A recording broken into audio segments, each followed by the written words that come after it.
യമുന നദിയിൽ നരേന്ദ്രമോദിക്ക് കുളിക്കാൻ കുടിവെള്ളം കൊണ്ട് കുളമൊരുക്കി ഡൽഹി സർക്കാർ. ഛാട്ട് പൂജയോടനുബന്ധിച്ച് ഡൽഹിയിൽ വലിയൊരു രാഷ്ട്രീയ വിവാദം ഉയർന്നിരിക്കുകയാണ്. പ്രധാനമന്ത്രി നരേന്ദ്രമോദിക്കായി ഫിൽട്ടർ വെള്ളം കൊണ്ട് നിറച്ച ഒരു വ്യാജ യമുന ഘാട്ട് ഡൽഹി സർക്കാർ നിർമ്മിച്ചുവെന്ന് ആം ആദ്മി പാർട്ടി ആരോപണം ഉന്നയിച്ചത് വലിയ കോളിളക്കങ്ങളാണ് ഉണ്ടാക്കിയിരിക്കുന്നത്.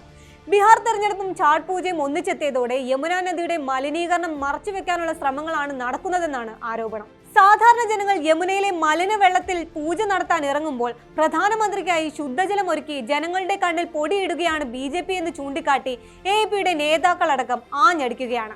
എന്താണ് പുതിയ വിവാദങ്ങൾ എന്ന് പരിശോധിക്കാം. സ്വാഗതം ഇൻഡെപ്തിലേക്ക്.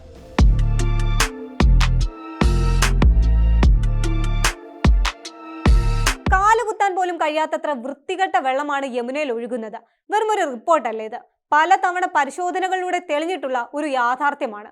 ഒക്ടോബറിൽ യമുനയിലെ ജലത്തിന്റെ ഗുണനിലവാരം കുളിക്കാൻ പോലും യോഗ്യമല്ല എന്നായിരുന്നു ഡൽഹി മലിനീകരണ നിയന്ത്രണ സമിതിയുടെ ഏറ്റവും പുതിയ റിപ്പോർട്ട്.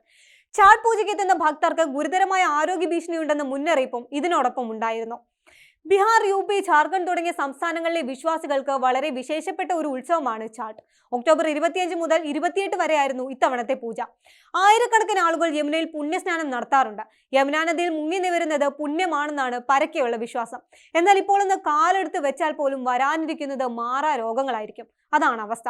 2018 മുതൽ 2024 വരെ AAP ഭരണകാലത്ത് യമുന ഘാട്ടുകളിൽ ഛാട്ട് പൂജ നിരോധിച്ചിരുന്നു. 2025 BJP ഭരണത്തിലേറിയതോടെ ഈ നിരോധനം നീക്കി. യമുനയെ സംരക്ഷിച്ചു എന്ന് അവകാശപ്പെട്ടുകൊണ്ട് മുഖ്യമന്ത്രി രേഖ ഗുപ്ത ഘാട്ടുകൾ തുറന്നു. ഒക്ടോബർ 26-ന് AAP Delhi unit president Saurabh Bhardwaj വിളിച്ച ഒരു പ്രസ് കോൺഫറൻസിലാണ് ഈ വിവാദമുയർന്നത്. യമുന നദിയോട് ചേർന്ന് പ്രധാനമന്ത്രിക്കായി മറ്റൊരു ജലാശയം തയ്യാറാക്കി. ഫിൽട്ടർ ചെയ്ത കുടിവെള്ളം ഉപയോഗിച്ചാണ് ഈ കൃത്രിമ കുളം നിർമ്മിച്ചിരിക്കുന്നത്. വസീറാബാദ് ഫ്ലൈ ഓവറിന് മുകളിൽ നിന്ന് കാണുന്ന യമുന നദിയുടെയും സമീപത്തെ കൃത്രിമ ജലാശയത്തിന്റെയും വീഡിയോയും AAP പുറത്തുവിട്ടിരുന്നു. വാസുദേവ ഘാട്ടിൽ പ്രധാനമന്ത്രി സൂര്യാർഘം ചെയ്യുമെന്ന് നേരത്തെ റിപ്പോർട്ടുകൾ ഉണ്ടായിരുന്നു. ഇതിനുവേണ്ടിയാണ് പ്രത്യേക സൗകര്യം ഡൽഹി സർക്കാർ ഒരുക്കിയത്. നദിയോട് ചേർന്ന് പുതിയ പടിക്കെട്ടുകളടക്കം നിർമ്മിച്ചാണ് കുളമൊരുക്കിയത്.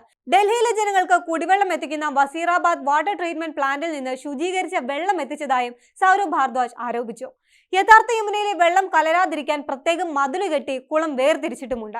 ബീഹാറിൽ അധികാരത്തിലേറാൻ ലക്ഷക്കണക്കിന് ഭക്തരുടെ ജീവൻ വെച്ച് കളിക്കുകയാണ് BJP എന്ന് ഭാർദ്വാജ് പറഞ്ഞു. പ്രധാനമന്ത്രി ഫിൽട്ടർ ചെയ്ത് യമുനയിൽ മുങ്ങുമ്പോൾ സാധാരണ ഭക്തർ മലിനജലത്തിൽ ഇറങ്ങി മഹാരോഗങ്ങൾ വിളിച്ചു വരുത്തുകയാണ്. AAP നേതാക്കളായ അരവിന്ദ് കെജ്രിവാളും അതിഷിയും Xലൂടെ ഇതേ ആരോപണം ആവർത്തിക്കുന്നുണ്ട്. AAP നേതാക്കൾ പങ്കുവച്ച വീഡിയോ സോഷ്യൽ മീഡിയയിൽ വ്യാപകമായി പ്രചരിക്കുകയും ചെയ്തു.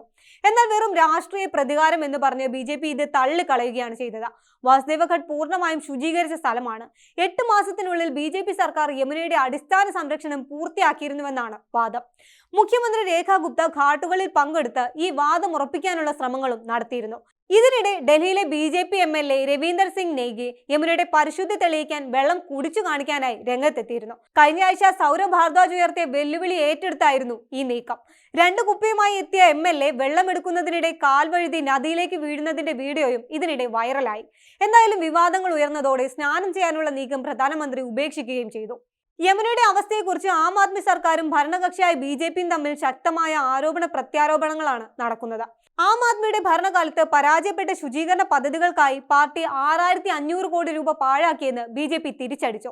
ബീഹാറിൽ അടുത്ത മാസം നടക്കുന്ന തെരഞ്ഞെടുപ്പിൽ ഹിന്ദുമത വിശ്വാസികളുടെ വോട്ടുകൾ ആകർഷിക്കുക എന്ന തന്ത്രം പയറ്റുകയാണ് BJP എന്നാണ് AAPയുടെ ആരോപണം. UPയിലെ കൃഷിനിലങ്ങളിലേക്ക് ഒഴുകേണ്ട വെള്ളം കൃത്രിമ കുളം നിർമ്മിക്കാനായി വഴിതിരിച്ചു വിട്ടുവെന്നും ആക്ഷേപം ഉയർന്നിട്ടുണ്ട്. ജനങ്ങളുടെ കോടികൾ വരുന്ന നികുതി പണം ഇതിനായി ചെലവഴിച്ചുവെന്നും AAP ആരോപിക്കുന്നു. യമുനയിൽ മുങ്ങിക്കുളിക്കുന്നത് മാരക രോഗങ്ങൾക്ക് ഇടയാക്കുമെന്ന് ഈ അടുത്താണ് ഡൽഹി മലിനീകരണ നിയന്ത്രണ സമിതി റിപ്പോർട്ട് പുറത്തുവിട്ടത്.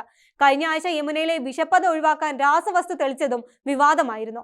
പ്രത്യേക രാസവസ്തുക്കൾ തളിച്ച് പത നശിപ്പിക്കുന്നത് കുളിക്കാനിറങ്ങുന്നവർക്ക് പ്രശ്നം ഉണ്ടാക്കില്ല എന്നായിരുന്നു വാദം. രാജ്യതലസ്ഥാനത്ത് അധികാരത്തിലെത്തിയ BJP യമുന ശുചീകരണം തങ്ങളുടെ അഭിമാന പദ്ധതിയായാണ് ഉയർത്തിക്കാട്ടുന്നത്. എന്നാൽ രാഷ്ട്രീയ പോരിനിടെ യമുനയുടെ അവസ്ഥയിൽ പ്രത്യേകിച്ച് മാറ്റമൊന്നുമില്ല എന്നത് ഒരു യാഥാർത്ഥ്യം തന്നെയാണ്. ഡൽഹിയിലെ 100 കണക്കിന് ഫാക്ടറികളിൽ നിന്നും പുറന്തള്ളപ്പെടുന്ന രാസമാലിന്യങ്ങളും ഡ്രൈനേജുകളും എത്തുന്നത് യമുനയിലേക്കാണ്. കറുത്ത നിറത്തിലാണ് ഇപ്പോൾ വെള്ളമുള്ളത്. അളവറ്റ മാലിന്യം കാരണമാണ് നദിയിൽ വിഷപ്പത ഒഴുകുന്നത്. പുറത്തു വന്ന ശാസ്ത്രീയ പഠനങ്ങളെല്ലാം യമുനയിലെ മാലിന്യത്തിന്റെ ഭീകരത വെളിപ്പെടുത്തുന്നുണ്ട്. പല കാലങ്ങളിലായി കർശനമായ നിയന്ത്രണങ്ങൾ ഏർപ്പെടുത്തിയിട്ടും യമുനയിലെ മാലിന്യ പ്രശ്നത്തിന് ഇനിയും പരിഹാരം കണ്ടെത്താനായിട്ടില്ല. ഇതിനിടെയാണ് വെറും 8 മാസം കൊണ്ട് യമുന ശുദ്ധീകരിച്ചു എന്ന അവകാശവാദവുമായി BJP രംഗത്തെത്തുന്നത്.